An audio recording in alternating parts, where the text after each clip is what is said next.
He'd been through multiple ownership changes by that point, and figured he would get off the merry-go-round. The Rexnord buyout in 2006 was the kind of deal that changed a person's life. Jay Powell's father had been wealthy by most people's standards, owning a house in Chevy Chase, sending his kids to private school, and belonging to a country club. But the kind of wealth that Powell obtained during his career, wealth estimated at between $20 million and $55 million by 2018, put him in a different economic realm. He ended up leaving Carlyle after the Rexnord deal. Powell would dabble in private equity, on and off, for a few years. Then he joined a think tank in Washington, D.C., before he was nominated to be a Fed governor. Rexnord itself didn't fare as well. The company Powell left behind was crippled with debt. Its total debt burden rose from $753 million to $2 billion in 1 year. Its annual interest rate payments rose from $44 million in 2005 to $105 million in 2007. The company would pay more money in interest than it earned in profit every year for more than a decade. Rexnord had become a company that was emblematic of the private equity world. It was no longer a company that used debt to pursue its goals. It was now a company whose goal was to service its debt. Between 2011 and 2020, the debt-heavy world of Rexnord would intersect with the Fed's world of ZIRP. Leveraged loans and corporate bonds were the exclusive tools of the boutique industry when Jay Powell used them to buy Rexnord. The decade of ZIRP would change that. It turned these debt instruments into a retail item, sold through emporiums to the investing masses. One of those emporiums was Credit Suisse Bank, which built a thriving division that sold leveraged loans. Rexnord, as heavily indebted as it was, would become a goldmine for the deal-makers at Credit Suisse, who underwrote multiple, massive debt deals for Rexnord. These transactions were part of a new American economy, powered by the flood of money that the Fed began to release in 2010. One person who helped underwrite and arrange Rexnord's revolving series of loans was named Robert Hichu. He was a managing director at Credit Suisse who helped underwrite the loans that allowed Apollo Management to buy Rexnord, so Hichu was no stranger to big borrowing. He had seen a lot during his years on Wall Street. But he had never seen anything like the debt markets after quantitative easing began. There was so much cash flowing into the banking system that no one knew what to do with it. But predictably, Credit Suisse and others did figure something out. It was called the CLO assembly line, and it helped create the largest amount of corporate debt in U.S. history. Oceanofpdf.com. Chapter 9. The Risk Machine, 2010 to 2015. Some of the most profitable products created by Rexnord were not created on the company's factory floors. They were created hundreds of miles away, in a stately skyscraper with vaulted archways over its entryways, located at the corner of Madison Avenue and 25th Street in the heart of Manhattan, New York City. This is where Robert Hichu arrived very early in the morning on most workdays, so he could get a jump on his day as a managing director at Credit Suisse. He worked in the division that created and sold leveraged loans, many of them originating from Rexnord's headquarters in Milwaukee. Rexnord might have been an obscure company that occupied old factories in shabby neighborhoods, but it provided a fountain of prosperous work for the debt engineers on Wall Street. Hichu's office overlooked Madison Square Park, but everyone was working too hard by the middle of the morning to enjoy the view. The private offices for managing directors like Hichu were arranged around a central pen of cubicles, staffed by an overworked team of junior analysts and associates. Hichu had been one of these associates, years earlier, and had grown accustomed to the grinding pressure of the job. It was a 7-day-a-week endeavor, and not in the metaphorical sense that the job was always hanging over you. The junior employees were at work literally every day, sometimes for years on end, making frantic phone calls on Sunday afternoons to finalize the details on a bond issue or leveraged loan. Even after Hichu was promoted to managing director, he arrived at the office around 7 in the morning and left at 7 in the evening, giving him a couple of hours to see his kids before they went to bed, which was when he started working the phones again. Hichu took a vacation once, to a luxury resort in Shangri-La, China, where he joined his family in a tour van to see the countryside and ended up on his cell phone in meetings with a lawyer. He remembered the van stopping to let a bunch of pigs cross the road while he negotiated over the phone. That's the lifestyle. You get rewarded for it, but there's a price to it, Hichu recalled. The incentive to live this life was obvious. A single managing director at Credit Suisse could generate tens of millions of dollars worth of fees in a year for the bank and take home a cut of the money. There was never a shortage of fees to earn, because the world of corporate debt was an ever-turning wheel of new loans that replaced old loans as the debt was rolled over again and again. When Apollo bought Rexnord, for example, it borrowed the money through leveraged loans that it rolled over repeatedly. Each refinancing generated fees for Credit Suisse. The benefit to Rexnord was keeping its debt afloat at relatively low interest rates. This was why people like Hichu were on the phone all the time, usually with lawyers. Hichu helped Rexnord refinance $1 billion in debt in March 2012, and the contract for the deal was 344 pages long. Virtually all of the paragraphs in those 344 pages were produced under heavy scrutiny, negotiation, and anxiety.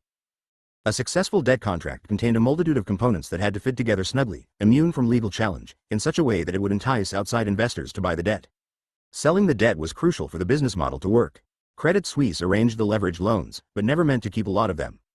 They're not in the storage business, they're in the moving business, Hichu said. The moving business was usually brisk. Hichu and his team arranged dead deals, then syndicated the loans and sold them to institutional investors like pension funds. This was still something of a niche business in 2006 when Apollo bought Rexnord. The big investors, like pension funds or insurance companies, shied away from buying leveraged loans because they were considered somewhat opaque and risky. This changed in 2010, when the Federal Reserve began its second round of quantitative easing and kept interest rates pinned at zero. When the Fed pumped trillions of dollars into the banking system and harshly disciplined anybody who tried to save it, the cash was forced toward the offices of Credit Suisse. Hichu saw the change clearly. There was so much cash and so few places for that cash to go. With more capital that's available, then you've got to find product, Hichu said. The product, in this case, was a company like Rexnord that was willing to take on more debt. In America, the supply of such companies seemed almost limitless. If entrepreneurial optimism was America's greatest resource, then the leveraged loan market was harvesting it, providing debt to anyone who could dream up a way to spend it. There was, however, a natural limit to this system, and it was in the banking system's tolerance for risk. Credit Suisse was in the moving business. It didn't want to keep leveraged loans on its books as much as it wanted to reap the fees from selling the loans. Credit Suisse needed a supply of outside buyers if it wanted to expand its business. When the tidal wave of QE cash arrived on Wall Street, it created a new opening for banks like Credit Suisse, an opening that would expand their leveraged loan business to an unprecedented scale. This would be made possible by something called the Collateralized Loan Obligation, or CLO for short. This name, CLO, might sound familiar to big fans of the 2008 financial crisis. In 2008, the market imploded thanks to an exotic debt product called the Collateralized Debt Obligation, or CDO. The CDO was a package of home loans, or derivatives contracts based on home loans, stacked together and sold to investors. The CDO made the housing crash possible by creating a seamless assembly line that allowed mortgage brokers to create risky subprime home loans that were quickly packaged and sold to investors, which in turn allowed the mortgage brokers to extend yet more new loans. At that time, the lowly CLO was the undernoticed stepchild of the debt markets. There were only about $300 billion worth of CLO during the global financial crisis of 2008, while in 2006 alone about $1.10 trillion of new CDOs were issued.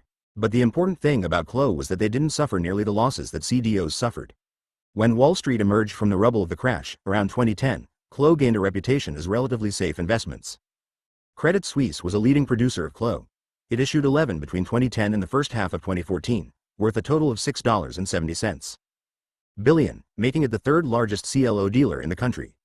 Robert Hichu found himself at the epicenter of this new debt assembly machine.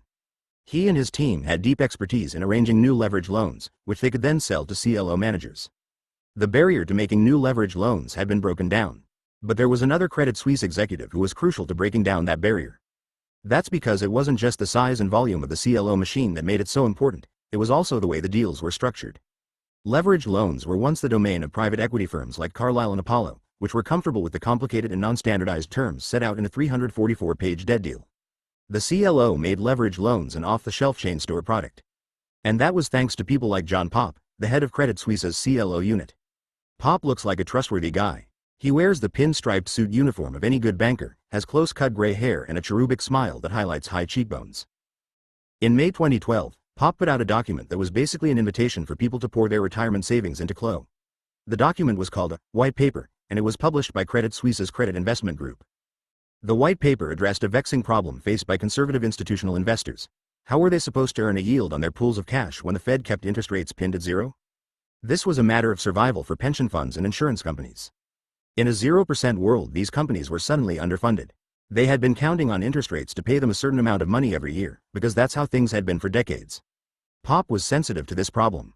His paper began with a question, posed somewhat plaintively. What can investors do when real yields on 10-year treasuries, are negative? Luckily, Popp had a solution to the dilemma. His paper politely suggested that institutional investors consider investing in a type of debt that was once seen as too arcane and opaque, like leveraged loans. If investors were willing to take on a little more risk, they could explore the middle-tier varieties of corporate debt, which paid about 4.4% in interest, compared to a yield of 1.2% interest on the safest kinds of corporate debt. The riskiest corporate loans yielded around 5.6%. The pension funds had been settling on a low return from safe corporate bonds because those bonds were standardized, like a Model T Ford. The bonds were regulated by the SEC and traded on exchanges. People understood them. Leveraged loans, however, were very complicated contracts with terms that could vary widely and weren't overseen by a regulator in the same manner as stocks and bonds. The CLO solved this problem. It would standardize leverage loans in ways that made the pension funds feel safe. The key innovation of CLO was how they standardized the leverage loans inside them. A CLO divided its loans into 3 big chunks, divided by risk.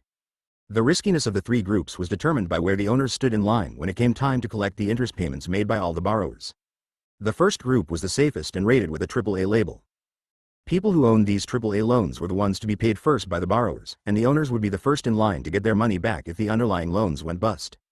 These AAA investors could sleep easy, but their chunks of the CLO paid the small interest rates because they were so safe. Investors who had a higher appetite for risk could buy the next chunk of the CLO, which was the second riskiest group, called the mezzanine group. People who owned these loans got paid second, and they stood in line behind the AAA people to collect their money if the loans went bad, meaning that they might not get all their money back. Because of this risk, they got paid a higher interest rate. Finally, there was the third and riskiest chunk of the CLO, called the equity chunk. Equity owners got paid last, and if the loans failed they might be wiped out entirely. This meant that a pension fund could order CLO chunks like someone ordering a meal at McDonald's, picking between the AAA, mezzanine, and equity slices of the package.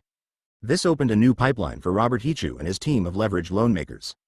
The proliferation of CLO, at Credit Suisse and elsewhere, created the steady buyer they had been looking for.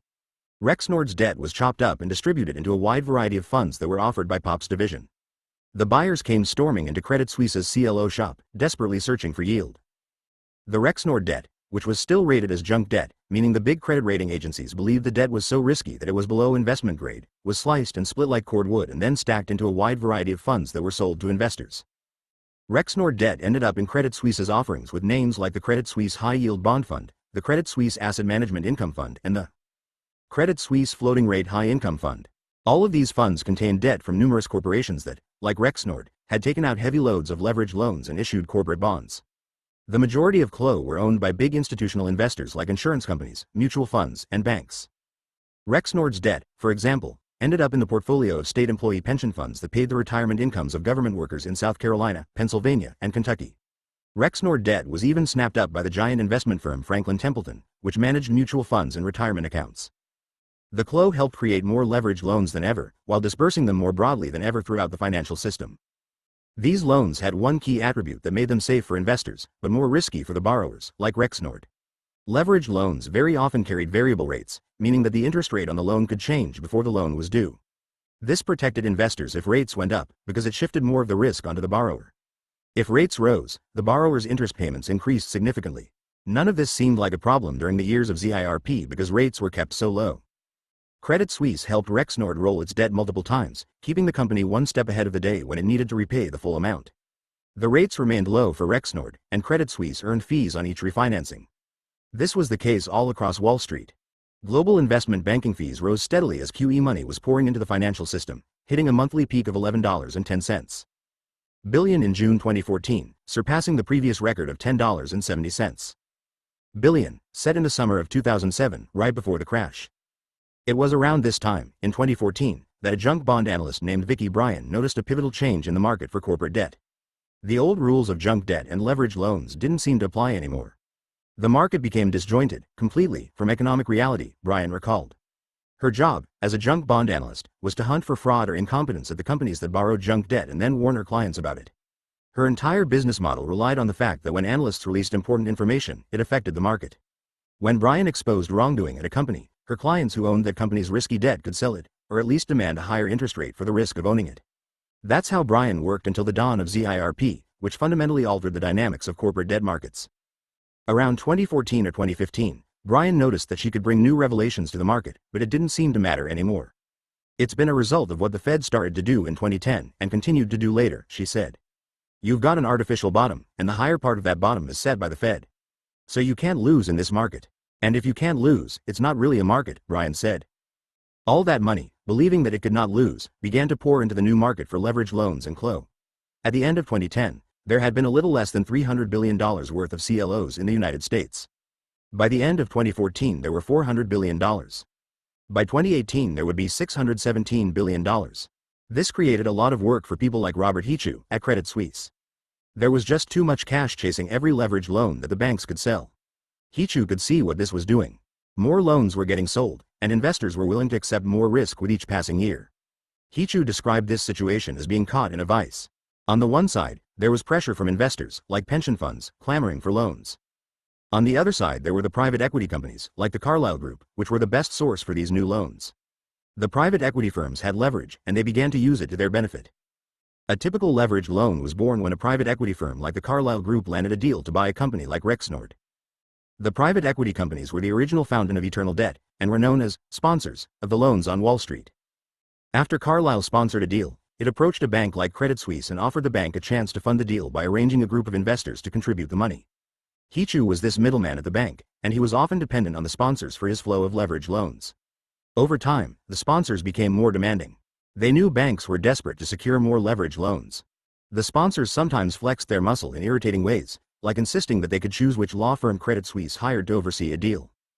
Hichu didn't like that the sponsors were dictating which lawyer he could use, and he suspected that the sponsor-selected lawyers would probably be sympathetic to the sponsor when they looked over the paperwork.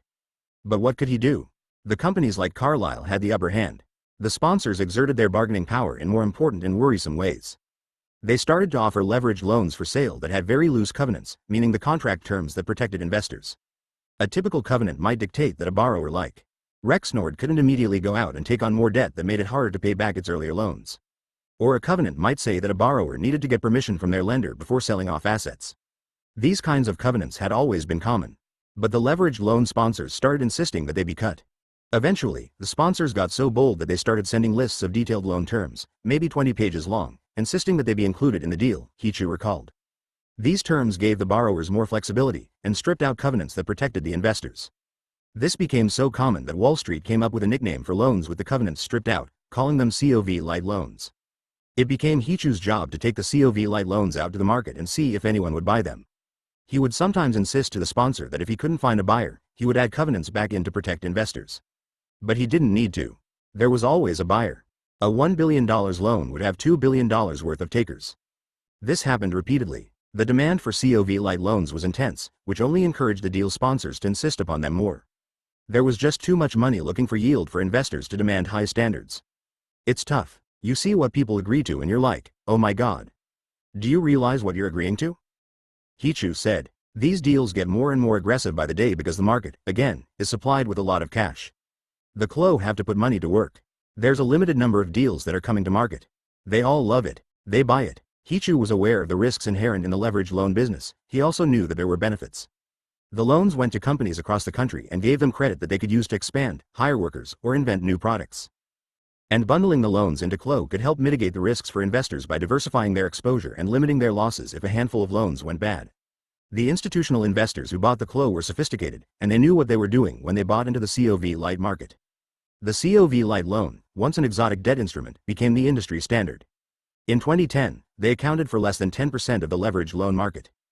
By 2013, they were over 50%, and by 2019 they accounted for 85% of all leveraged loans.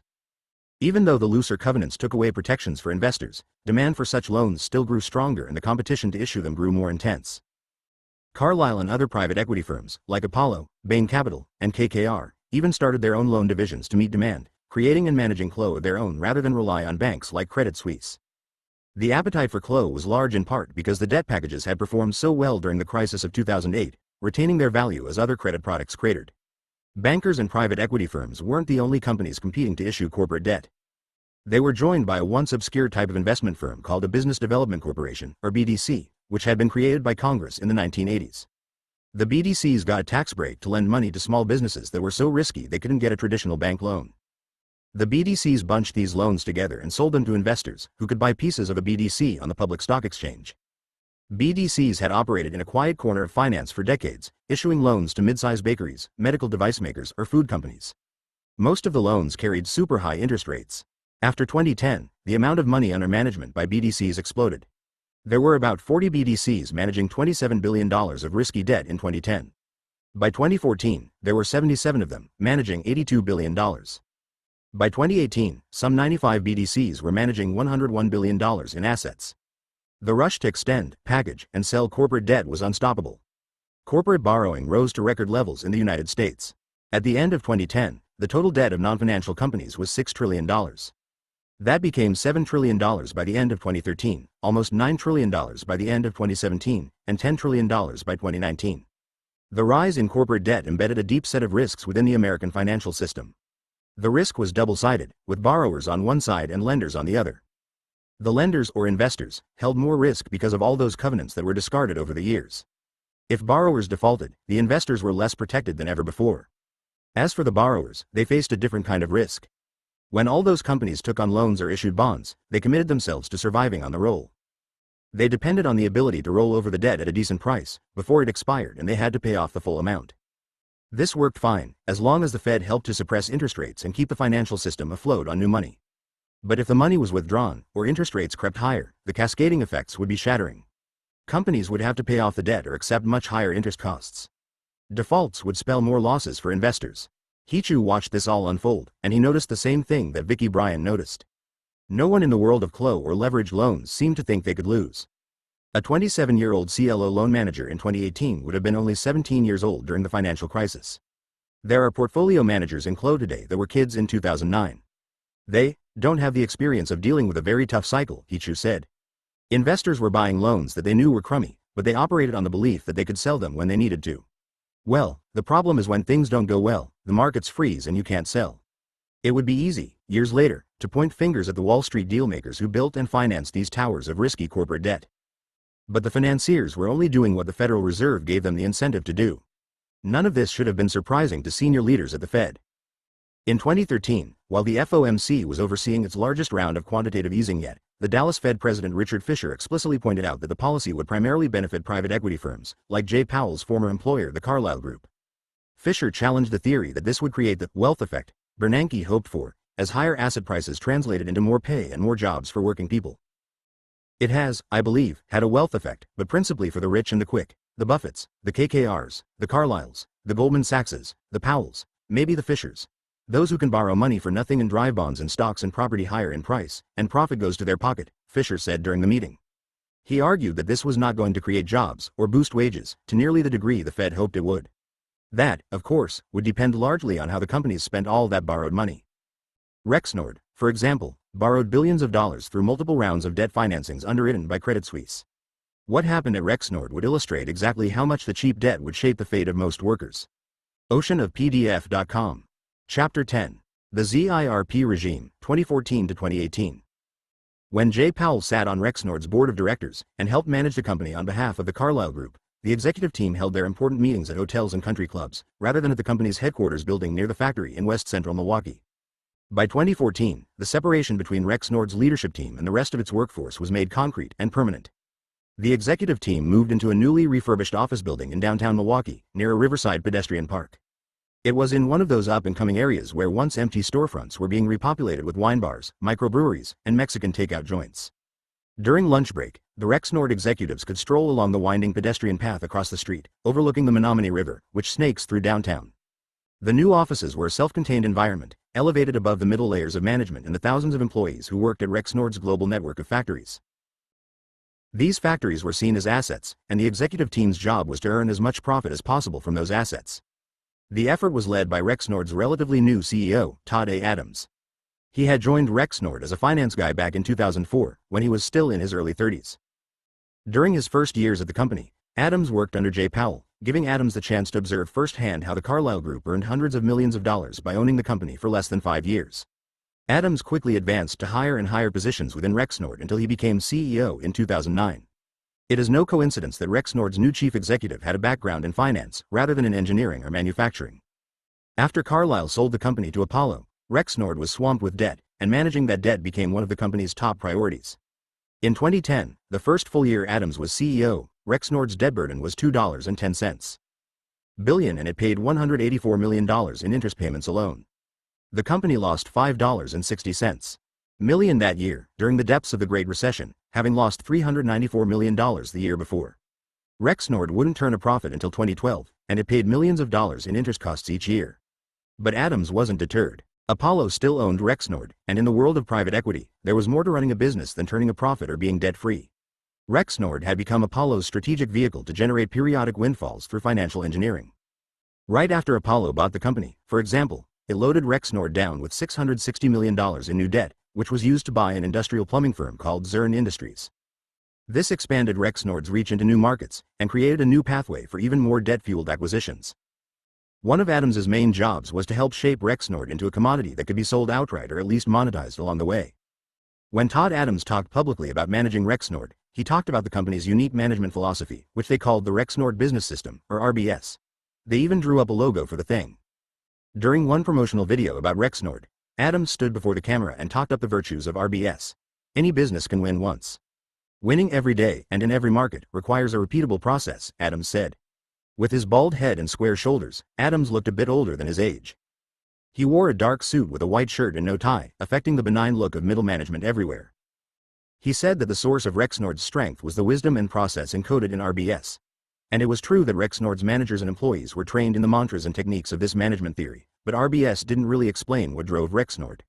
What happened on the factory floor was, in a very real sense, almost incidental to the company's overarching strategy. Financial engineering was key to Rexnord's strategy. Rexnord, like any corporation, responded to the environment in which it operated. And that economic environment, starting in 2012, was dominated by the influence of ZIRP. The abundance of cheap debt, the corresponding rise in asset prices, and the desperate search for yield pushed companies toward a certain set of broad strategies. The management team's biggest maneuvers had to do with leveraged loans and rising stock prices, rather than conveyor belts or ball bearings. The idea of spending money to research new products faded away in the glow of new debt offerings. Rexnord was an early pioneer on this terrain, having been owned by private equity firms since the 1980s, with their debt-driven profit models. But the company soon became a typical example of what was happening across corporate America as all the cheap money came flooding into the system through quantitative easing and ZIRP. This strategy would prove to be wildly profitable for company owners and executives. Todd Adams, for example, earned a respectable $2.50 million in 2010, his first full year after becoming CEO, but this was just the beginning. In 2012, a good year for him, Adams earned $8.70 million, thanks to a generous allotment of stock options the year the company went public. Not every year was so great, but Adams was consistently paid more than $1 million a year and he earned $12 million in one particularly good year. But the gamble of ZIRP was not that it would make people like Todd Adams rich. The gamble was that it would help people like Rexnord's employee John Feltner. He believed, at one point, that a job at Rexnord might provide him a narrow pathway to a stable middle-class life. All the financial engineering encouraged by ZIRP was supposed to make that belief come true. When John Feltner got the chance to interview for a factory job at Rexnord, he jumped in his car and drove for more than 15 hours, overnight, to make sure he arrived at the interview on time. His big chance came in 2013, when Rexnord's factory in Indianapolis was hiring a machine operator. Feltner was born and raised there, but was living in Dallas when he got the call. He had moved to Dallas after being laid off from a previous factory job. A position at Rexnord, with the high pay it offered, was worth extraordinary efforts. This was the thing about John Feltner. He was always game. He was willing to do what was needed to help feed his family. Feltner was a well-educated guy, and he was educated in the complex mechanics of modern industrial production. He had an associate's degree from ITT Technical Institute and had worked various jobs as an engineer, at one point designing the complex piping systems used inside refineries. Then he moved into factory work. Feltner knew how to work hard, and the fact that he and his wife had 3 children tended to focus his mind on the task at hand. Unfortunately, Feltner's adult life happened to coincide with the epical collapse of America's manufacturing sector. This meant that his career was punctuated by wildly destabilizing layoffs and dislocations. When Feltner was growing up in Indianapolis, during the 1970s, the eastern part of town was a busy hive of factories and distribution centers. The appetite for labor seemed bottomless. There was an old joke in town that a person could get fired in the morning and have a new job after lunch. But one factory after another was closing. If someone was fired in the morning, they might very well be kicked out of the middle class for good. Feltner had earned about $60,000 a year as an engineer designing pipe systems when he was young. When he got a factory job at the auto parts maker Navistar, he earned between $80,000 and $90,000 a year. He got laid off from that job in 2007, which was what prompted him to move to Dallas to work for an insurance company. He didn't make as much money in Dallas, but Feltner was always willing to obey the new rules of American economic life. When he was knocked over, he got back up. When one job disappeared, he trained himself to get a new one. Reinventing yourself. You use a little bit of everything from the past, Feltner said. I always call it, like, modeling Play-Doh. You change, and now you're something else. That's why Feltner was willing to drive 15 hours overnight to get an interview at Rexnord. It was one of the last opportunities he might get at a stable working life. The Rexnord plant was located on the far western part of town, just north of the airport. The building was enormous, the size of a city block, and surrounded a crowded parking lot full of cars. Feltner arrived on time for the 7 a.m. interview. When he sat down, the guy from Rexnord made small talk and asked Feltner how long the commute had taken him that morning. I thought he was serious, and I said, 15 hours, Feltner recalled. And he said, excuse me? I said, Bud, I don't know if you realize this, but I live in Dallas, Texas. During the interview, Feltner said that he'd be willing to pack up everything and report for work the following Monday. But he didn't get the job. The managers were worried he didn't have enough experience. He got called in again, however, for another interview. He went through the whole process a second time only to be told again that he lacked experience. This time, Feltner pushed back. He is a big guy, with a burly frame and a big tattoo covering his left shoulder. He has an intimidating goatee and wears very large and somewhat scary-looking rings on his fingers. But when Feltner talks, he isn't brusque or tough. He is persuasive and surprisingly even-tempered. Feltner told the Rexnord interviewer that his character mattered more than experience. I said, I come to work every single day. If you want a guy who's going to come in and work, and I can learn anything, well, then I'm your man. Hire me. Feltner was hired. He was put in charge of an enormous fabricating machine called a Johnford Mill, which he came to believe might be the oldest and worst maintained machine in the entire factory. He came to know it intimately, and 7 years later could remember its designated number, like the phone number of an old friend. It was machine number 5898. The Rexnord factory made highly specialized and heavily engineered ball bearings that were used in airplanes, cement factories, and manufacturing plants. A single Rexnord ball bearing might cost about $1,800. This value was created in a relatively tough environment. Feltner's workstation was cold in the winter and hot in the summer. During the hot months, he'd wear a t-shirt, shorts, and steel-toed boots. But there were perks. Feltner joined the local United Steel Workers unit at Rexnord and eventually ran for election to be a union official. He won, and he gained a measure of power in helping shape his working conditions. Feltner and his wife, Nina, moved the family back to the Indianapolis area. They settled in a suburban development east of the city, in the little town of Greenfield, where they rented a tidy home in a newly built cluster of houses beside a giant cornfield. Feltner and Nina had stuck together through the long season of instability and hardship. Now they were back in their hometown, with health insurance and a reliable income from a unionized job. Feltner had fought hard for this privilege. The house that John and Nina were renting was near the corner of Mozart and Silver Spoon Drives. Almost as soon as he started work, the Feltners started saving money to buy it. From the view of Rexnord's headquarters office in Milwaukee, the ball bearing factory in Indianapolis was seen as a single asset within a network of assets owned by the company, all of them arrayed on a complex and ever-shifting game board. CEO Tom Adams and his team had to figure out how these game pieces might be moved in ways that generated the most profit for the company's owners. Apollo Management still owned about 24% of the company, while another 23% of stock was split between T. Rowe Price Associates and J.P. Morgan Chase. Other chunks of the company's shares had been broken apart in an initial public offering and sold on Wall Street. The sale of that stock raised $426.30 million in cash, but very little of that money went to the company itself. Apollo took $15 million off the top as a management fee and $300 million was used to pay down debt. In 2013, the company announced another public offering, this time aimed at raising $1.36 billion. Unfortunately, as the Milwaukee Journal-Sentinel reported, the offering would not raise proceeds for Rexnord. The dilemma faced by Adams and his team was not so different from that of any corporate leader. They had to maximize profits, increase the return to owners, and demonstrate that the company had a pathway to major growth in the coming years. There were many different ways of doing this. Rexnord could try to invent new products, try to branch out into new industries, or reinvest in its factories to improve the quality of the products it already made. But when searching for big profits, Rexnord's leaders could focus on two things in particular: the booming market for the company's debt, and the booming market for the company's publicly traded stock. This was where the real money was churning. The debt market seemed like the most pressing concern. Every decision that Adams and his team made had to be considered within the context of Rexnord's debt load. In 2014, the company still owed $2 billion in debt. It paid $109 million in interest payments that year, while earning only $30 million in profit. Rexnord's leaders spent a lot of their time working with Hichu and Credit Suisse to roll and refinance the debt on a constant basis. Rexnord's debt was still rated as junk, and it paid more money on interest costs than it earned in profit every year until 2020. Paying down the debt would take years, and the process would require bitter compromises and painful costs. This wasn't the stuff of an exciting corporate strategy. There were more energizing opportunities presented by the rising stock market. One of the strange realities of the ZIRP era was that even though overall economic growth was anemic, the growth in asset prices was spectacular. This created the opportunity for executives like Adams to exploit a once obscure financial tactic that allowed them to cash in on the inflation of company stock. This tactic was something called a stock repurchase or stock buyback. This was a strategy that Rexnord began to pursue, along with the rest of corporate America.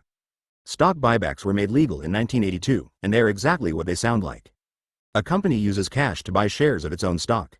The basic appeal of a buyback was obvious for the people who already owned the company's stock.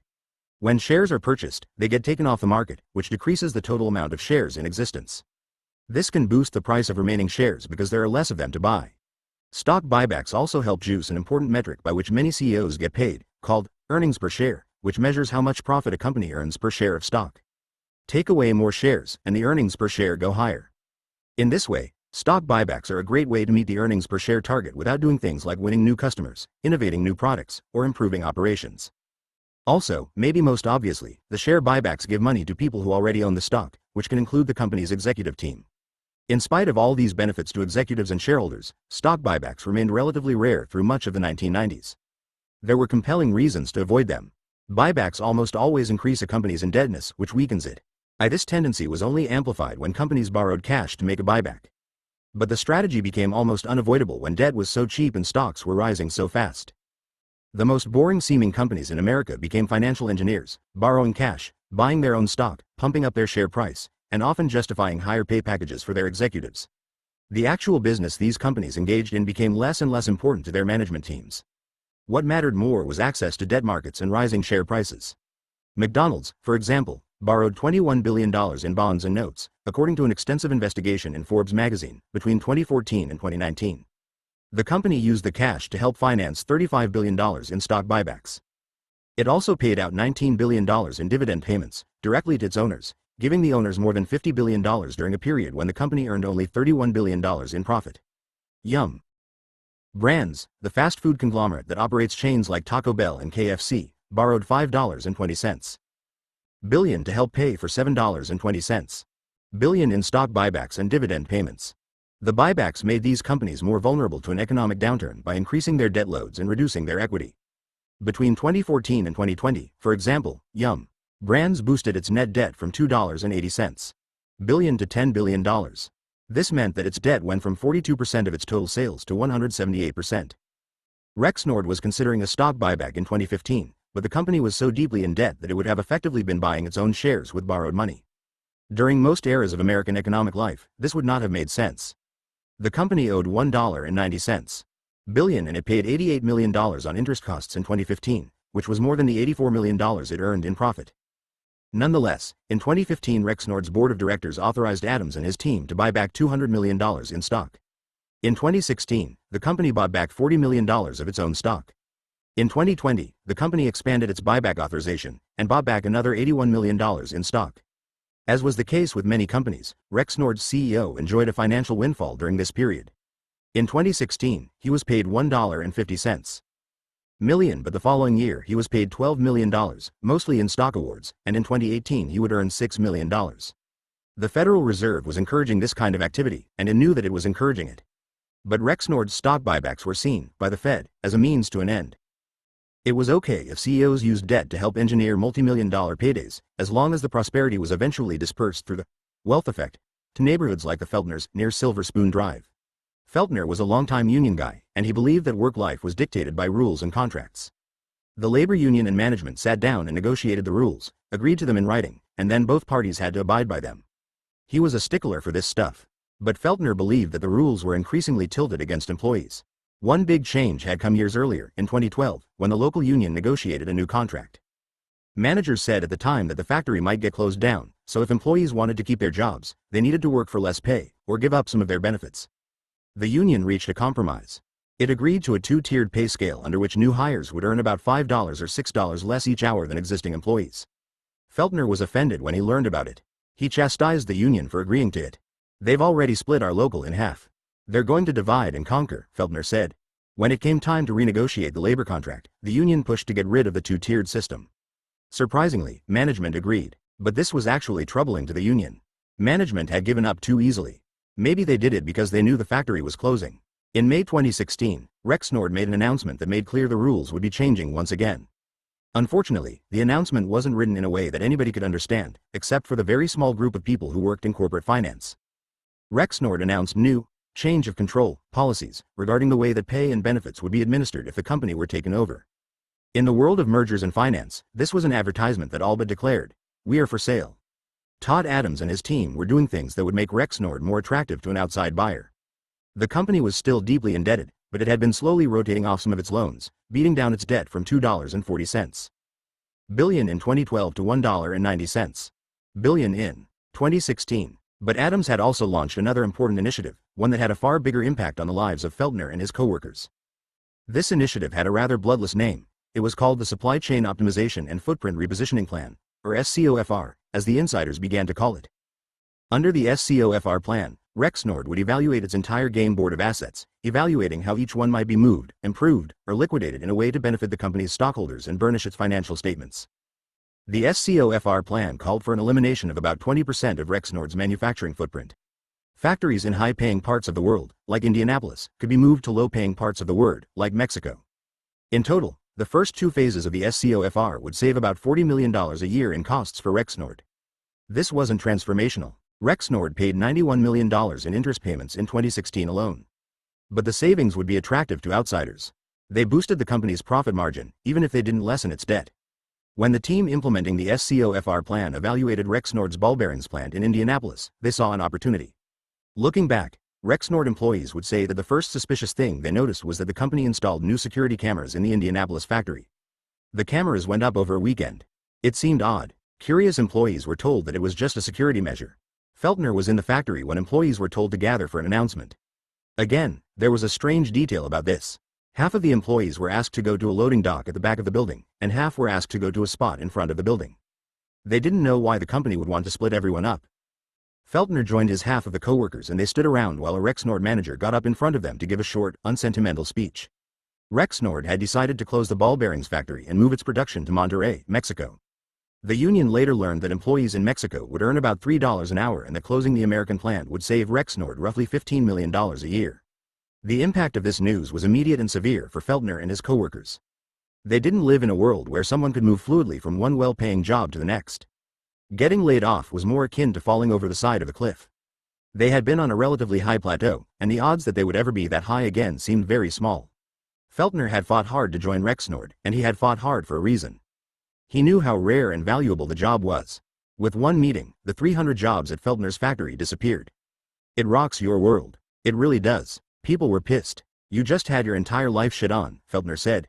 The employees did what they could to fight the decision. They gave interviews to the local television news cameras. They even tried to pressure political leaders to do something, but that was a long shot. Labor unions had once been political power brokers in American life, but now they were just a marginal interest group that garnered scattered media attention. But there did seem to be one reason for hope. 2016 was a presidential election year. The Republican candidate, Donald Trump, was campaigning in a strange way for a Republican. Trump was the first major party presidential nominee in decades to argue, passionately, belligerently, profanely, and repeatedly, that it was more important to keep jobs inside the United States than it was to earn maximum profits for shareholders. Trump had latched onto another, larger case of layoffs in Indianapolis. A company called Carrier announced it was closing its Indianapolis plant, eliminating about 1,400 jobs, and moving 700 of them to Mexico. Trump made Carrier the villain of his campaign speeches and promised to punish Carrier or any company that moved jobs overseas by imposing taxes or tariffs on it. Feltner supported Trump and his running mate, Mike Pence, who was the governor of Indiana. If any political team could do something about the layoffs, it seemed like it was Trump and Pence. Trump's Democratic opponent, Hillary Clinton, did not inspire such hope. She had long advocated for an economic system defined by global trade agreements that smoothed the way for transferring jobs into markets where labor was cheaper. Feltner and his co-workers hoped, desperately, that more media attention might entice Trump to intervene more aggressively on their behalf. In December, as Christmas approached, the Rexnord employees held a church service with their fellow union members from the Carrier plant. They convened at the Mount Olive Ministries Church, in an industrial area south of the Rexnord plant, near a large parking lot for the airport. Before the services began, the attendees arranged a big sign composed of holiday lights near the altar that read, "Save all the jobs." The local television cameras were invited inside while the employees sang, "O come, all ye faithful." Employees stood up and gave short speeches with the gloomy, funereal tone of the prayers given in hospice. They were praying to God, but also praying to Trump or anyone else who might listen. Nothing really came of it. Trump won the election, Christmas came and went, and Rexnord moved ahead efficiently with Operation SCOFR. Trump attended a press conference at the Carrier plant, falsely overstating how many jobs would be saved there, and then got into a Twitter dispute with one of the labor union leaders. Trump's interest in the jobs in Indianapolis dissipated quickly. Rexnord gradually disassembled production at the Indianapolis plant and prepared its new facility in Monterrey. The company offered Feltner and his co-workers extra pay and severance if they stayed on the job until the factory was entirely closed down that summer. They would be asked to help train the workforce in Mexico who would be taking over their work. Employees who helped in the training would get a $4 per hour increase in pay. Feltner's one act of defiance, his rebellion, was refusing to sign up.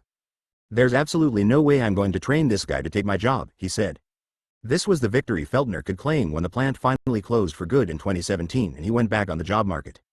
Todd Adams never managed to find a buyer for Rexnord or any of its major divisions. But the executive team did manage to keep whittling away at the company's debt, driving it down from $1.90 billion in 2016 to $1.40 billion in 2018. And the profit margins were improving as the company imposed more rounds of SCOFR. Rexnord closed 7 facilities in its water management division alone between 2017 and 2020. It appeared that Rexnord's board of directors was pleased with Adams's performance. He earned $1.50 million in 2016, when the Indianapolis plant closure was announced. In 2017, when the plant was closed, Adams was paid $12 million, largely in stock benefits. The financial data company Wallmine, which tracked public data of stock sales and awards, estimated Adams's net worth to be at least $40 million by 2020. Moody's credit rating agency steadily raised Rexnord's debt ratings over the years, as the company cut costs. But in 2020, the debt was still rated as junk. John Feltner did his play-doh routine again, whereby he reshaped his working life. After his last day at Rexnord, Feltner kicked around looking for a job that might pay something similar to what he made. He eventually got a decent one doing maintenance at a grocery store, then a job as a temporary maintenance contractor. He and Nina put their plans on hold to buy the house near Silver Spoon Drive. The interruption was stressful, but Feltner wasn't deterred by it. He and Nina still aimed to eventually build up enough savings to buy their house and put their kids through college. Each of Feltner's jobs paid less than the one before it, but both he and Nina were willing to work hard. They would make it. Although it was painful, expensive, and destabilizing to be laid off, Feltner had grown accustomed to it. "I call that the new normal. It's something you get used to." Jay Powell had earned his personal fortune from Rexnord in the way Powell did most things, discreetly and efficiently.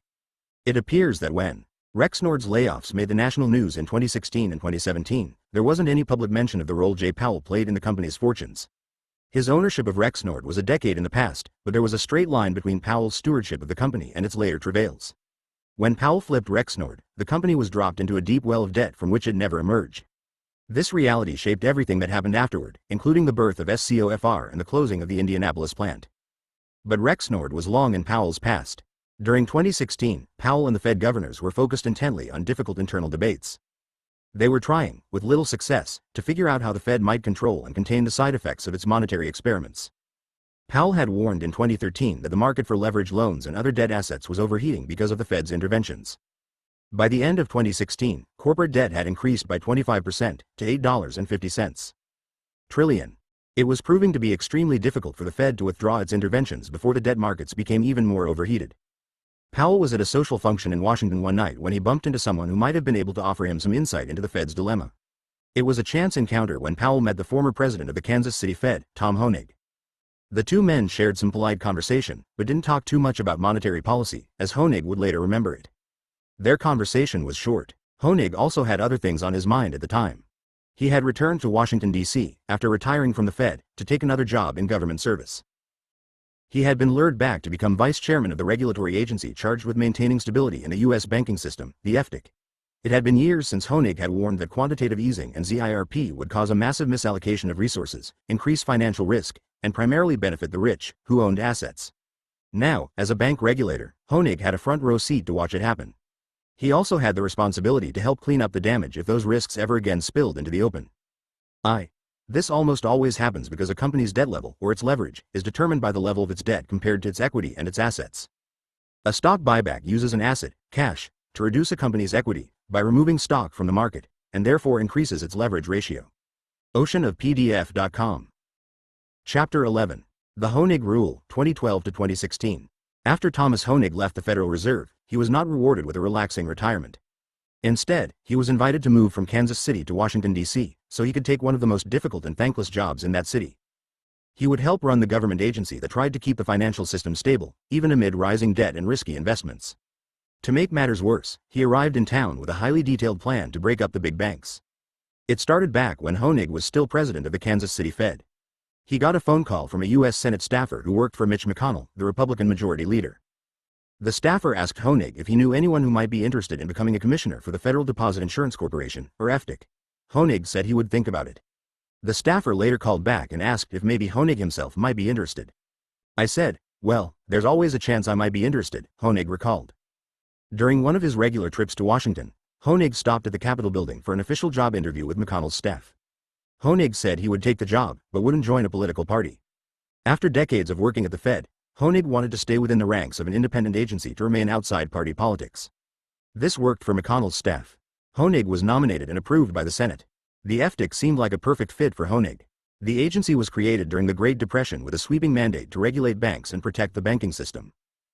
The agency is best known for ensuring the bank accounts of everyday people. If a bank fails, the FDIC will cover the losses of anyone who has money at that bank up to $250,000. The average U.S. family had about $40,000 in total savings in 2016. The agency also examined the bank's books to make sure they had enough money to meet their obligations. The agency played a central role in determining the shape and structure of America's banking system, and therefore its entire social system. Honig took the job in part because there was urgent work to do regarding America's big banks, even years after the financial crisis had ended. One of the strange side effects of the global financial crisis was that it entrenched the power of the big banks that helped create it. The banks that were too big to fail in 2008 were now bigger and even less able to fail. The top banks controlled far more of the nation's assets than they had ever controlled before, and the federal government seemed intent on keeping things that way. This was something Honig had been talking about for years. The number of community banks in America was falling by the thousands while the assets held by a small group of very large banks got larger. The industry was becoming more consolidated than any time in modern history. At exactly the same moment, the Fed was encouraging these banks to take on more risk. The risk was also spreading into the shadow banking system, where hedge funds and private equity firms were taking on bank-like functions of lending huge amounts of money. Everybody knew where Tom Honig stood on this issue, and he didn't surprise anyone when he arrived in Washington in 2012. Almost immediately, he went on a speaking tour. He accepted gigs to speak at high-end banking and regulation seminars around the Capitol. Back in 2006, Honig had shocked a group of bankers into silence after he spoke at their gathering in Tucson, Arizona. He seemed to be making a cottage industry of doing the same thing in Washington. His speeches for the FDIC followed a broad theme. He argued for the need to reshape the banking industry with an eye toward simplicity rather than complexity. When speaking to a crowd of bank regulators, Honig said they should tear up the very complicated rules they'd been negotiating for years, called the Basel III Accord. When he spoke to a group of bank lobbyists and journalists, he told them the banks should be broken up rather than regulated, and monitored under the new Dodd-Frank Act, which was roughly 850 pages long. This approach was considered radical in the political environment of 2012, but Honig wasn't irrational to pursue it. He had been selected for his job by one of the most powerful Republicans in the country, and his selection had been approved by the sitting Democratic president, Barack Obama. During the entire process, Honig's views were well known and transparent. He didn't just advocate breaking up the big banks. He had written a detailed blueprint on how to do it when he was still president of the Kansas City Fed. When Honig arrived at the FDIC, he believed there was a real chance for reform. Honig was the number 2 official at the FDIC. The chairman, Martin Grunberg, was a longtime Democratic staffer who seemed open to the idea of constraining the bigger banks. But very early on, the warning signs were evident. During Honig's confirmation hearing, a Republican senator named Bob Corker mentioned that Honig's nomination was already causing tension. Corker was supportive of Honig's appointment, but Corker said he had been getting phone calls from some of the larger institutions that were aware of Honig's earlier comments about too big to fail banks. Some of them are concerned, Corker said. Honig was called before a Senate hearing in May 2012 to outline his plan to break up the big banks. Corker was nonetheless enthusiastic about the plan. He called it the Honig Rule. If there was enthusiasm for the Honig Rule, even among conservatives, it was fueled by the unsatisfying series of compromises on bank regulation that had been put in place after the crash of 2008. The banks had been allowed to remain as they were, but would be subjected to new rules that would modify their behavior. This was in stark contrast to what the government had done during the Depression, which was the most recent comparable bank crisis. The Roosevelt administration and Congress had passed laws that redrew the shape of banks in a way that constrained their powers and the risks that they could pose. The Obama administration took a different approach. It is true that Congress passed bank reform laws, and even created a new regulatory agency, called the Consumer Financial Protection Bureau, that had a real impact. But rather than restructure the banking system, the government chose to create a hyperdense web of new rules that would be layered over the big banks, allowing them to remain big but subjecting them to scrutiny and micromanagement. It was the regime spelled out in the hundreds of pages of the Dodd-Frank Law in the United States and the International Banking Agreement called the Basel III Accord. Honig argued that this was a losing game. He said that bank rules needed to be simple in their aims, easy to understand, and straightforward to enforce. He argued that the banks should be broken up again as they had been under the New Deal. Banks should once again be divided up by their function, with commercial banks handling insured customer deposits, while other banks did riskier things like trade derivatives contracts. This division would help ensure that taxpayers were on the hook only to insure deposits at commercial banks, which would still be covered by FDIC insurance, instead of extending that safety net to megabanks that held deposits and also engaged in riskier speculation. Once the banks were broken up, Honig believed they needed to live by simple rules that determined how much capital they should keep on hand in case of an emergency. The key idea behind the Honig rule was breaking the riskier parts of banking away from the economically vital parts, like making business loans, so that the riskier banks could fail without taking down the rest of the system if they made bad bets. The financial columnist Alan Sloan, who wrote for Fortune and the Washington Post, published a widely read column after Honig's Senate hearing that said the Honig rule is exactly what Wall Street needed. "It's so simple, it's brilliant," Sloan wrote. "It's a smart separation of high risk from low risk activities." With this support, Honig kept pushing. In September 2012, he was invited to speak at the exclusive Exchequer Club in Washington, an event attended by bank lobbyists, bank regulators, and the financial press. A certain etiquette was usually recognized at events like this, and Honig respected it to a degree. His speech was laden with technical language and the bloodless prose of a good financial bureaucrat. But what he said was still shocking, and rarely spoken on the high-end financial speaking circuit. He began by saying the financial reforms of 2009 and 2010 hadn't gone nearly far enough. The banking system was still a threat to the American economy, and it needed to be broken up, even if most people thought the era of bank reform was behind them. But the need to reform banks went beyond the need for financial stability. Honig said that the reform was a necessary thing to restore trust in the banking system. That trust can be re-established, and accountability can be put back into the system, so that the banking industry can win without the rest of us losing, Honig said. Even during this speech, to a banking crowd, Honig talked about the Honig rule in a way that was bigger than just financial regulation. He believed that the rule would stabilize banks, but he also argued that it would accomplish something beyond that. Restructuring the banking system was a crucial step toward repairing some of the deeper scars that had been left behind from the crash of 2008. It would repair the kind of damage that Honig had seen firsthand when he was invited to talk to Tea Party groups in Kansas, or when he met his old war buddy John McKeon for lunch. The financial crash had drained the reservoir of Americans' faith in their own governing institutions. If that faith wasn't restored, the results could be wildly destabilizing. How can we possibly convince Americans that the fiscal steps will be equitable when we bailed out the largest banks and yet they remain larger, more powerful, and insulated from the market's discipline? He asked during the talk at the Exchequer Club. There was bipartisan support for this view. Corker wasn't the only senator who expressed enthusiasm for Honig's ideas. Honig had lunch twice with Senator Elizabeth Warren of Massachusetts, a Democrat whose entire career was built on tougher regulation for Wall Street. Warren supported Honig's ideas vocally, as did the Democratic senator from Ohio, Sherrod Brown. Honig believed his plan was viable. "When I showed up, I thought maybe I could convince people that it was an option," he said. His education to the contrary came quickly. Honig made the rounds on Capitol Hill, visiting senators who could play an important role in pushing any bank reforms. After sitting down with one senator, Honig was on his way out of the office when he saw a prominent banking lobbyist walking in to meet the same senator right after him. "I was coming out of one door, and I recognized him, and he was going in the other door," Honig said. He wasn't surprised. He knew that bank lobbyists would be making the rounds as well. "That's their right. I don't have an objection. I just kind of laughed at it." The bank lobbyists were numerous, persistent, and engaged on Capitol Hill. They had their own think tank, called the Bank Policy Institute, that churned out high-quality studies and white papers to promote the banker's point of view. This made it hard to break through. "Look it, a senator only has so much time," Honig recalled. "So they have to try and stay up on the issues and so forth. If you have 15 lobbyists for the industry, and 2 lobbyists for the public interest groups, or the agency that is proposing to tighten up on the regulatory standard, who's going to present the arguments most?" Honig visited the senators, and the senators smiled politely, and the bank lobbyists came in right behind him. He eventually realized that the Honig rule was a dead letter. It was never going to happen. The course had been chosen in 2010 when Congress passed Dodd-Frank, which had been a bitter political fight. Congress was tired of working on this issue, Honig recalled. "I fully understand it. Dodd-Frank was a huge lift to get done. But they made a decision to go in that direction, rather than to go the way of breaking up the banks. The very complexity of Dodd-Frank, while vexing for the banks, became helpful to the biggest institutions. The law spawned about 400 new rules, and each rule became a small regulatory quagmire of battles as it passed through a long process to become finalized by agencies like the FDIC. This gave the banks numerous chances along the way to dispute every detail of the rules. One rule, on the regulation of derivatives, received 15,000 public comments. Some agencies were so overwhelmed that they missed deadlines to put the law into effect.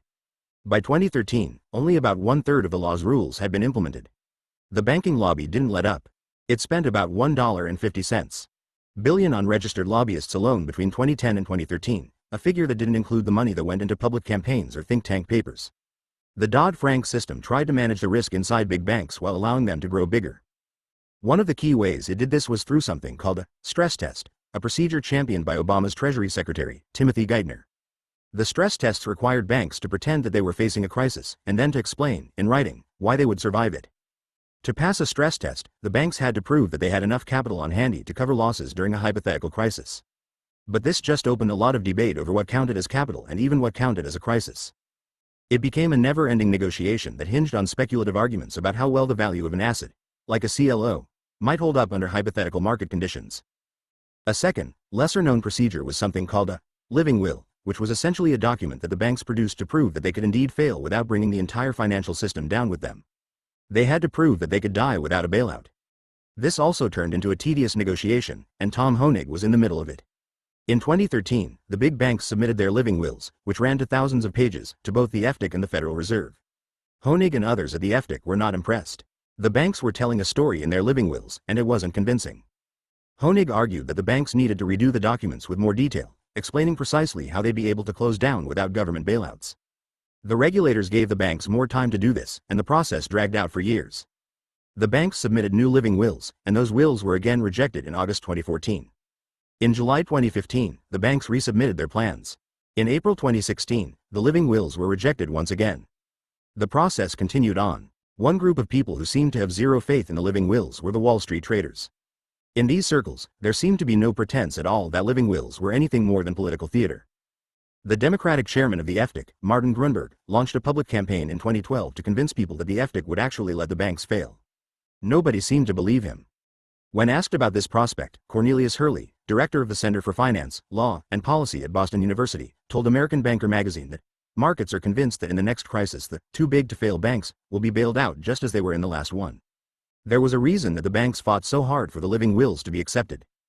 If the wills were rejected, the FDIC could require the banks to do something that they had resisted doing for years, put more capital aside to cover losses in a time of crisis. This was the issue that Hoenig began to focus on when he realized the banks were not going to be broken up.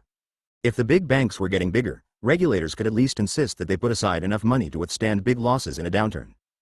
This problem had supposedly been dealt with by the passage of the Basel III Accord, the international agreement on bank regulations named after the city in Switzerland. Like Dodd-Frank, Basel III tried to use complexity as a way to make banks safer without breaking them up or restructuring them. Basel did this by creating an accounting system under which the banks could report how much hard capital they had on hand, compared to the amount of assets on their books. The banks had to show that they had enough reserve capital to cushion the blow when asset values crashed during a downturn. This seemed simple enough, but Basel let the banks use a risk-weighted formula to determine the value of their assets for regulatory purposes. Under that formula, a bank might be able to say that it didn't need to hold any capital against the debt of nations like Greece, because government debt was considered so safe. It was such decisions that made Basel unworkable, in Hoenig's view, and that made the banking system appear softer than it was. Risk-based capital measures are highly complex. Highly complex. There's no one that understands them. Even the companies themselves, at least the CEOs of those companies, often do not understand what goes into it, Hoenig said. They give you a sense of safety that isn't real. Hoenig tried to cut through Basel's complexity in a very public way. He created something called the Global Capital Index, which the FDIC started publishing regularly. The index was really just a glorified spreadsheet, but it told a shocking story. One row of numbers showed how much capital the banks had on hand under the Basel III standards. Usually, these numbers were reassuring. J.P. Morgan Chase, for example, reported in 2013 that its capital ratio under Basel III was an impressively fat 11.94%. But Hoenig's spreadsheet went on to show how much capital the banks had on hand under a more traditionally used measure, called a leverage ratio, which didn't use Basel's risk weighting. Under that standard, J.P. Morgan had only a 6.22% cushion. When you applied international accounting standards, things were even worse, with a mere 4.22% cushion. Hoenig used the Global Capital Index as a type of perpetual irritant, reminding everyone that the banks probably didn't have enough money on hand to face another major downturn. When Hoenig argued for tougher capital requirements, he was joined by influential allies like Sheila Bair, the former Republican chairwoman of the FDIC. Somewhat surprisingly, Hoenig and Bair ended up on the winning side of the argument. The United States created its own capital requirements that were more strict than those laid out by the Basel III Accord. Still, by 2016, Hoenig believed the U.S. banking system was fragile and susceptible to crashes that would necessitate more bailouts. Hoenig believed that the banks needed a cushion of about 10% of their total assets. He used a metric for bank reserves called tangible capital, meaning hard capital that the bank could use to pay for losses. In 2007, before the banking crisis, banks had tangible capital worth about 3% of their total assets. By 2016, the tougher U.S. standards pushed that ratio up to about 5.5%, a meaningful increase that made U.S. banks safer than European banks, which enjoy a looser standard under Basel. The reason Honig was still worried was that losses had surpassed 5% at many banks in the 2008 crash. And banks didn't need to lose all of their capital to need a bailout. If a bank lost just 3%, investors might question how much more the bank could lose before it failed. At that point, they might pull their money out, which could lead to a panic. Honig spent much of his time in debates over this issue, sending letters to senators and arguing that having more capital on hand didn't cripple a bank, as many argued, but made it stronger. These kinds of fights defined Tom Honig's career as vice chairman of the FDIC. He argued that the banks needed to be limited in their reach, required to hold more capital, and less assured of a taxpayer-backed safety net. Honig was praised in various corners, from Senator Elizabeth Warren on the left to the Wall Street Journal editorial page on the right, but his views never gained much traction in Washington. As hard as Honig fought, he was still fighting a rearguard effort. As the FDIC worked to constrain the banks, the Federal Reserve was pushing in the opposite direction. Between 2007 and 2017, the Fed's balance sheet nearly quintupled, meaning it printed about 5 times as many dollars during that period as it printed in the first 100 years of its existence. All those dollars were forced into a zero-interest rate world, where anybody was punished for saving money. It was impossible to trace the path of each QE dollar released in the flood of $3.50 trillion. The dollars were like drops of water added into a swimming pool, merging instantly with the broader whole. But the level of the pool could be measured.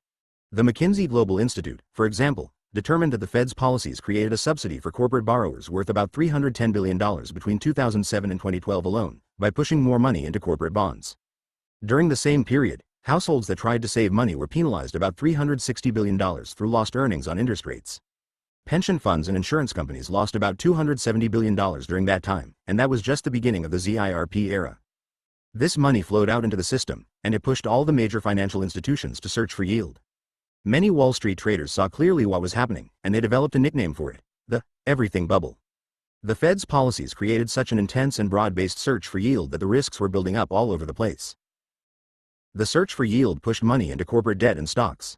By the end of 2018, the U.S. market for CLO was about $600 billion, double the level a decade earlier.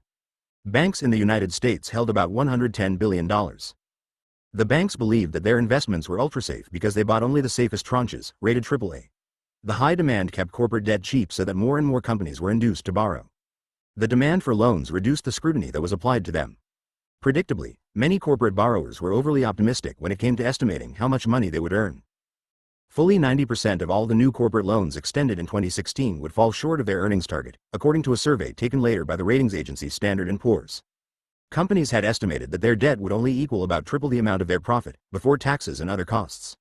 It ended up equaling about 6 times as much. The optimistic assumptions were overlooked. The money had to go somewhere. Quantitative easing was designed and initiated with the specific goal of inflating stock market prices. The plan worked. The value of stocks rose steadily during the decade after 2010, in spite of the weak overall economic growth, the broad-based wage stagnation, and the host of international financial problems that the Fed cited as justification for its interventions. The value of the Dow Jones Industrial Average rose by 77% between 2010 and 2016. One hedge fund trader, who was a bit more caustic by nature, described the frothy stock market of 2016 as being like the crowded deck of the Titanic as it sank. The deck wasn't getting crowded because it was a great place to be. It was getting crowded because people had nowhere better to go. The search for yield pushed money into the oil industry. The money needed to find assets, and there was a gusher of assets pouring out of the ground in newly developed oil fields in Texas and North Dakota. The new oil drilling technology called hydraulic fracturing, or fracking, opened a wild new frontier for the energy business. There was no limit to the optimism that sprang from entrepreneurs who pitched their fracking dreams to Wall Street. Money went flooding into fracking country in the form of cheap corporate debt. By one estimate, oil industry debt tripled between 2005 and 2015, rising to $200 billion. In 2017 alone, the fracking industry borrowed $60 billion. In a theme of this era, scrutiny and skepticism were in short supply. The frackers presented a case for their borrowing that was optimistic to the point of delusion. This optimism centered on just how much oil each well would produce, which in turn would determine how quickly they could pay down their loans. Fully 2/3 of the production estimates made by leading fracking companies in Texas and North Dakota between 2014 and 2017 were inflated, promising more oil than was ultimately delivered, according to an in-depth investigation by the Wall Street Journal. The estimates were, on average, about 10% too high. It didn't take a forensic accountant to realize this. The frackers lost money in a large and very public way. Between mid-2012 and mid-2017, the biggest fracking exploration and production companies had a collective negative cash flow of $9 billion every quarter. And still the money flowed to them in the form of corporate bonds and leverage loans. Ares Capital, one of the new breed of business development companies that bundled and sold corporate junk debt, arranged loans for companies throughout the oil belt. The debt was extended to obscure companies with shaky financials to which traditional banks avoided lending. They borrowed millions of dollars at interest rates of about 10 or 11%.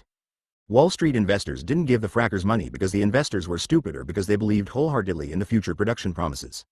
They invested because the Fed was incentivizing them to invest. Thousands of wells were drilled across the country. The search for yield pushed money into commercial real estate. In 2013, a bond analyst named John Flynn was preparing for a wave of mortgage debt failure. He called this apocalyptic moment, the wall of maturities. The wall he referred to was the moment when billions of dollars in commercial real estate bonds, extended during the real estate bubble of 2006, were set to mature. This would be a moment of reckoning for the commercial real estate industry, spelling doom for irresponsible developers who borrowed money to build shopping malls, office parks, and factories when they had no realistic way of repaying the loans.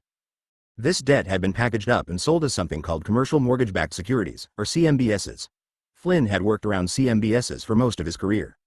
He created and sold them, he rated them for a ratings agency, and he eventually started his own company to advise investors about them. This was why he knew about the wall of maturities. Between 2005 and 2008, billions of dollars worth of CMBSs had been created with absolutely horrible underwriting standards. It was a lot like the home loan bubble, but it hadn't imploded yet. This would happen on a rolling basis between 2014 and 2016 as bonds came due and either had to be repaid or rolled over. But a strange thing happened. Nothing. There was no wall. There was no carnage. Only a tiny handful of CMBS bonds went belly up. Flynn was caught up short. I wasn't the only